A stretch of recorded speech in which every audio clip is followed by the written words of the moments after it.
Axel Honneth é um dos mais importantes pensadores alemães da atualidade. Autor de diversos livros, é diretor do Instituto de Pesquisa Social de Frankfurt e professor na Columbia University. Em Nova York, ele nos recebeu em seu apartamento e explicou algumas de suas principais ideias para compreender o mundo contemporâneo.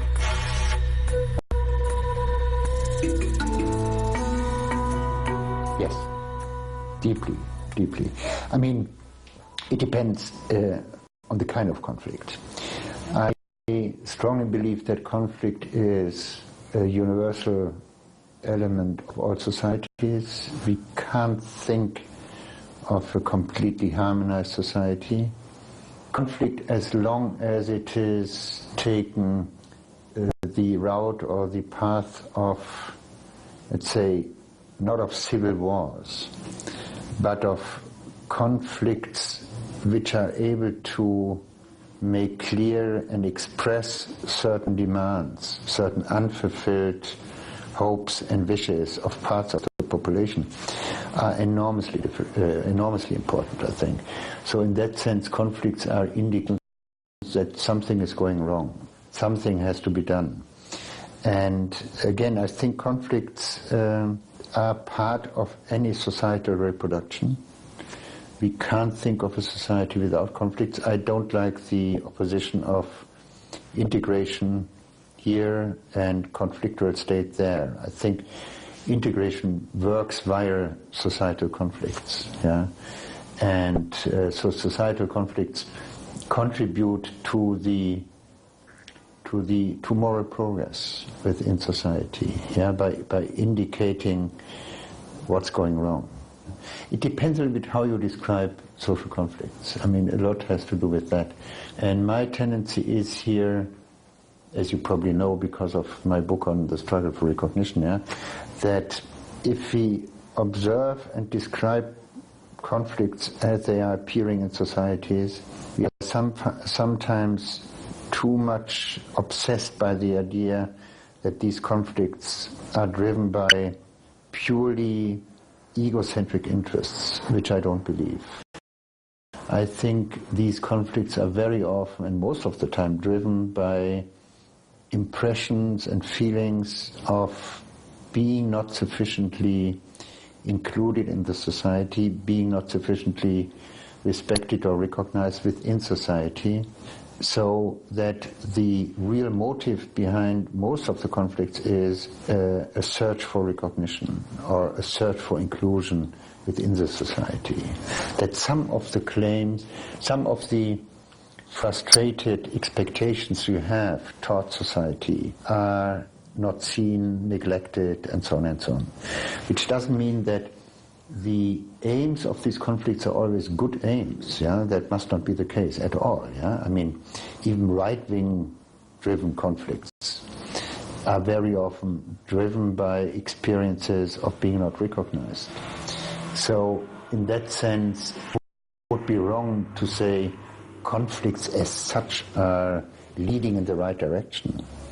But conflicts are always indications that there is a neglect or a failure in the fabric of social recognition of a society, yeah?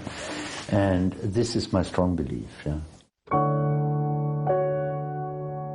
It starts from the idea that people, in order to be part of society and in order to be able to make the experience of being to a certain degree free, they are in need of being recognized as such free person or as such member of a society.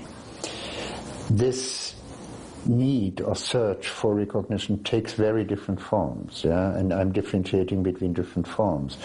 Already the child is searching for the love of mother and father, so it is in search for a certain kind of recognition, namely being recognized as a human being in need of the satisfaction of bodily desires. And so there are different layers of recognition, let's put it like that, or different dimensions of recognition we are searching for, or we are looking for.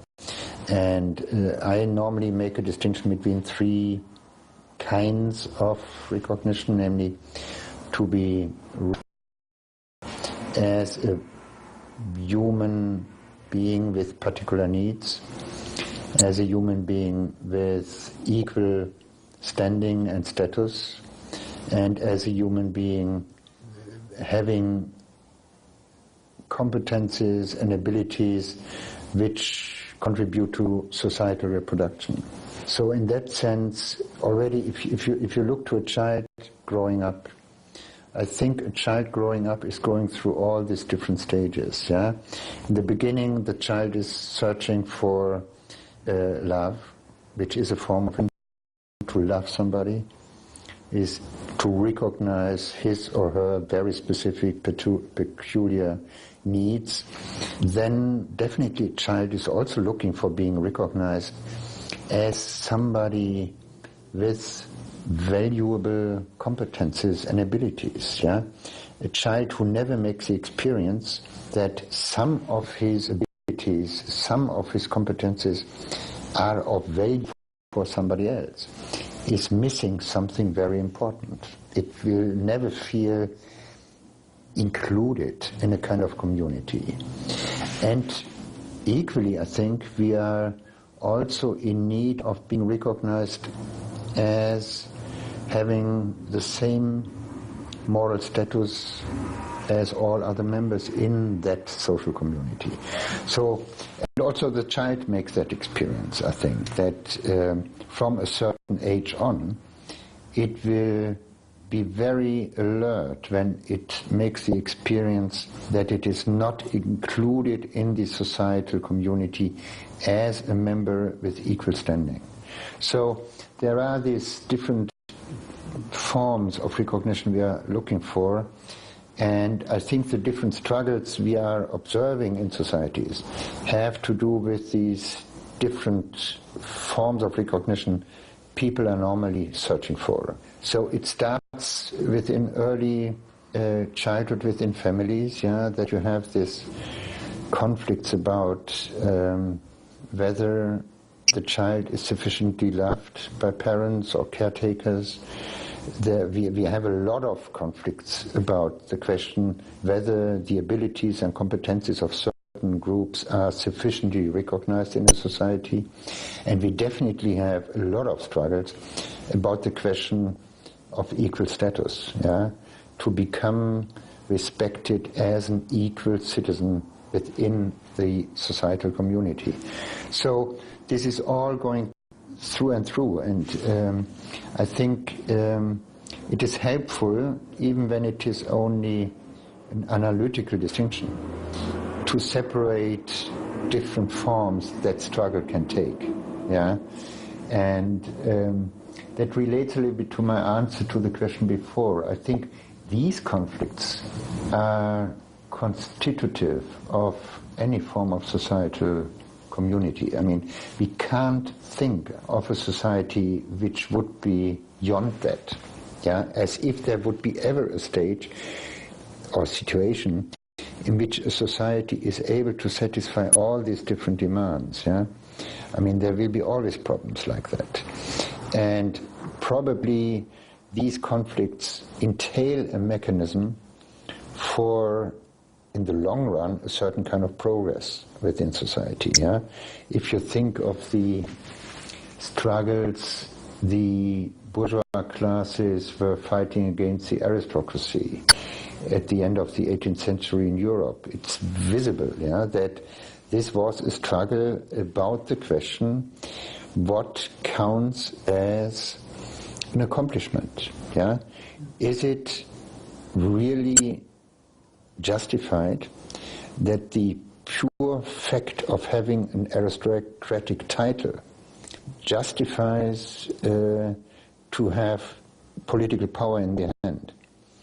So the bourgeoisie brought another idea into view, namely that access to political power and to money should be based on real accomplishments. And from then on, you have a lot of struggles in modern societies about the question what counts as an accomplishment. The working class then came into view, and the working class over the 19th century, the 20th century, up until today, is fighting for being recognized for many of the capacities, abilities, accomplishments they are contributing to the societal reproduction. Yeah? So the class war, or the class struggle as Marx called it, is more or less a struggle for recognition as far as I can see it. Yeah?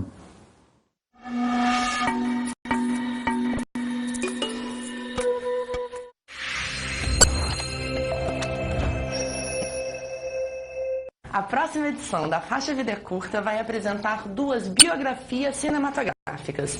Glauces, Estudo de um Rosto, de Joel Pizzini, que faz um ensaio poético sobre a atriz Glauce Rocha, e A Linguagem de Orson Welles, de Rogério Sganzerla, que documenta a vinda ao Brasil do grande diretor de Cidadão Kane. Tudo isso a partir das 8, na quarta de cinema do Canal Curta. Glauce era filha do rei. Glauce era azul claro. Glauce é terra, navalha, carne, transe. Glauce é Electra ou GH. Glauce é soberana. Glauce era noiva de Jasão. Glauce era princesa de Corinto. Glauce era cintilante. Glauce era rival de Medeia.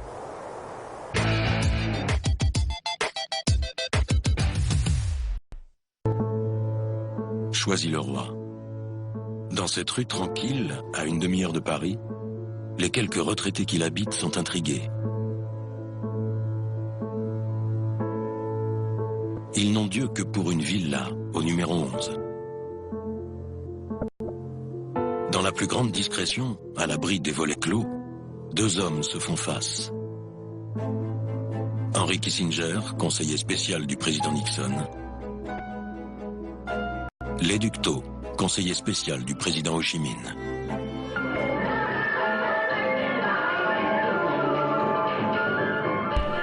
As secretas reuniões de dois homens de mundos diferentes no decorrer de uma guerra. Vietnã, negociações de paz.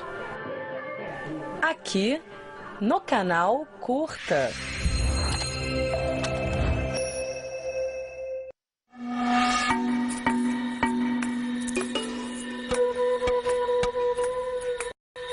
Neste bloco, o pensador alemão Axel Honneth fala sobre seu conceito de sofrimento no mundo contemporâneo, além de explicar qual é a sua visão do pensamento da Escola de Frankfurt.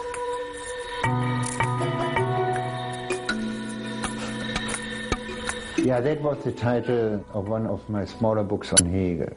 And it was mainly meant as a title for a specific Hegel interpretation, but had also a broader meaning. The idea was there is a misunderstanding of the kinds of freedom we have at our disposal in modern societies. Namely, as if the central kind of freedom which we should enjoy is what is very often called negative freedom, or you could also say forms of legal freedom. That we are free to be completely private in our own domain, in our own subjective domain, and have the freedom to dissociate from others. And very often an over-excitement and an over-generalization of that type of freedom leads to what I call suffering from indeterminacy, namely not to be really determined in what you are after in your life. So that kind of idea, which is especially produced by the market, by the way, by the market on the one side, and I think by a certain over-juristification of our societies, an over-legalization, yeah, that we mainly think in legal terms, yeah, especially in the United States, yeah, wherever you go, there are legal concerns. Yeah, immediately they pop up, and I think very irritating. Yeah, that leads to not being able any longer to see, especially communal ties, the ties we have, the bonds we have to, be it other family members, even the bonds we have to the other political citizens, as being a special kind of freedom which is much more enjoyable. The freedom of association, as John Dewey called it, yeah? I would call it social freedom. The experience to be free in cooperation with others. This is very often neglected. And it is because the market has managed to establish an understanding of freedom which is completely reduced to that negative freedom. Yeah, I can buy stuff, and I make my own decisions. It's my preferences, and the market is for fulfilling my preferences. And I am free to either exit the market or join the market. And in the market, I'm realizing private, personal, very egocentric forms of freedom. So that had led, I think, over the last 50 years probably, to a self-misunderstanding of our societies about the freedoms which have been established. Because I think the much more enjoyable freedoms which were established in modern societies are the freedoms of cooperation and of association, yeah? Political freedoms, yeah? The freedoms we can enjoy in associate ourselves with others in the public domain, or the freedoms of love, yeah? Which is, since the Romantic Revolution, love is an idea about intersubjective freedom. It is to enjoy freedom with somebody else by being dependent on them. So, to put it in more systematic terms, the idea of freedom we have, which is the prevailing idea of freedom we have, is to be disconnected and independent from others, to be completely a private person, not in need of others, and being independent of others. This is the governing idea of freedom. I think it leads sometimes to symptoms of undeterminacy. Not to have any idea of what you are really up to, because it's a negative idea of freedom. It mainly means to distance yourself from others, to be not limited by constraints. Whereas the much more important idea of freedom includes dependency on others. Yeah? It is freedom in association. But this second idea of freedom was somewhat suppressed and repressed by the developments of the last probably 100 years, namely that the market became the central institution. The market produced our leading idea of freedom, so we became consumers, and we take the freedom which is inbuilt in the existence of a consumer as being the central freedom. Or sometimes, for example, we misunderstand even our political democracy, because we believe political democracy is about voting, which is absurd. Yeah, voting is a small part in the democratic process, and it is the most uninteresting part of it, because it's the end point where you make your own opinion and you go to the ballot and you decide whom to choose, which party to choose. But political democracy is about the association of citizens, the deliberation of citizens in the public domain, of the freedom of conversation, the freedom of interacting with others, of organizing protests. So addressing yourself to others, being dependent on the opinion of others in order to form your own opinion. So it is much more, we are very often misunderstanding the whole idea of political democracy by, again, reducing it to this kind of private, narrow, negative freedom, which is entailed when I go to vote. But that democracy has inbuilt a much more demanding idea of freedom is very often neglected. And or take personal relationships, friendships, yeah? Very often friendships are now thought of as being mainly strategic alliances, yeah? Where I can take the other as a mean for my own ends. But it's the other way around. The old idea of friendship as it was established, especially in the Scottish Enlightenment, was that it is mutual advice and mutual trust. So it was much more a thing of cooperation again. Yeah. So I think it is an effect of the dominance of a specific market system, which produced I called it once a pathology of freedom. Yeah, namely that we are misunderstanding our own freedoms. And the result of that is very often what I call suffering from indeterminacy, that people do not really know any longer what life is about. Yeah? Namely that our life probably, is best understood when we understand it as being part of associations, doing something with others and for others. This is probably our fate on earth, yeah, our condition, yeah. But this condition is somewhat blurred and somewhat neglected, yeah. You see, there are very different understandings of what critical theory is about. Critical theory has meanwhile become a very broad term for very different approaches.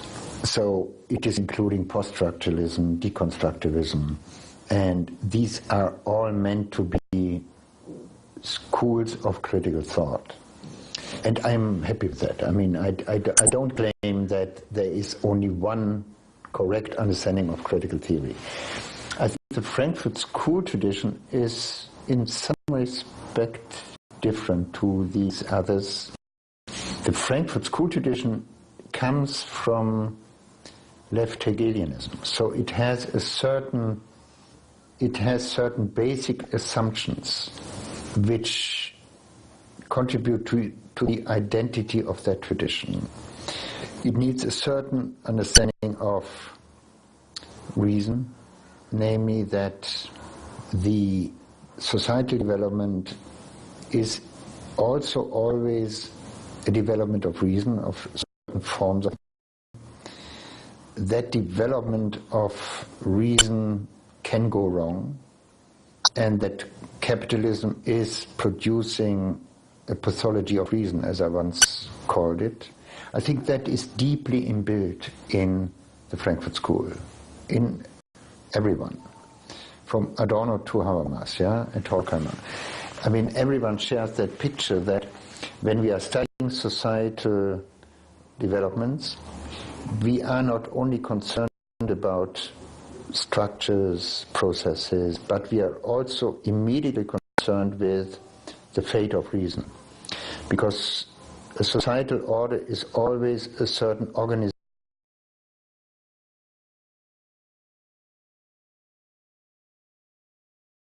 of reason. So when we are studying society, we are studying the organization of reason. How reason is organized.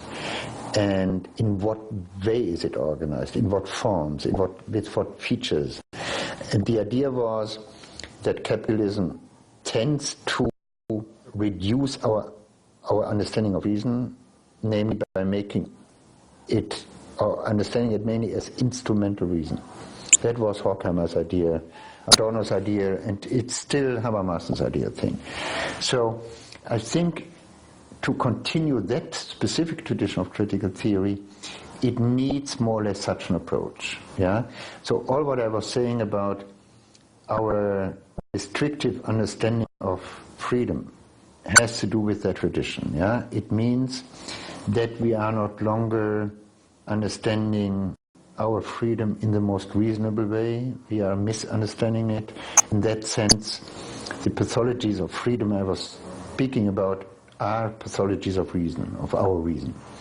That our abilities as human beings are somewhat enshrinked, are somewhat reduced a little bit by the way in which we organize our societal affairs.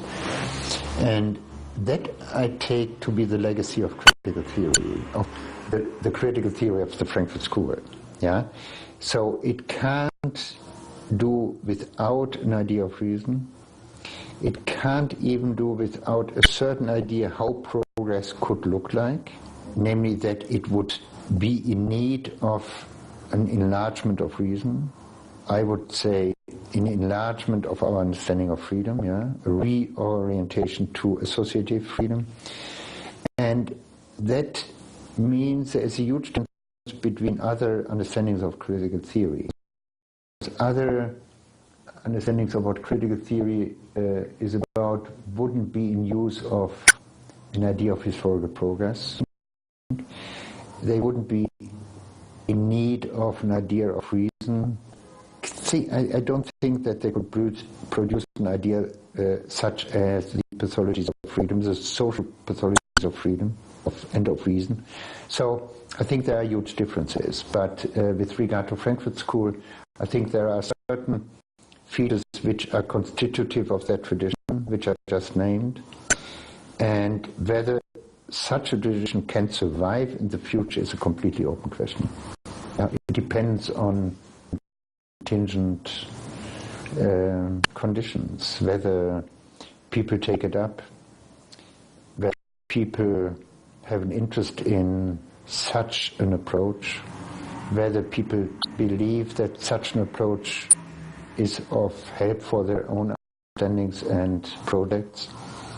For example, at the moment I would say that some other understandings of critical theory are much more appreciated in younger generations. They probably take other sources and they think that Zizek or Agam or I don't know who is of higher value than them. And this can't be decided by the individual intellectual. So this is, future will tell us, in what direction it goes, and whether that tradition of the Frankfurt School will ever survive. So, it started in the 1920s, and nothing guarantees that a tradition is able to survive. There are a lot of traditions which died out, probably out of good reasons. Probably it's a too demanding program. Probably it is still too much dependent on certain Hegelian premises or Freudian premises. Freud also played a huge role. So I wouldn't be able to give any prognosis there. I only can hope that there will be sufficient people which are interested in it.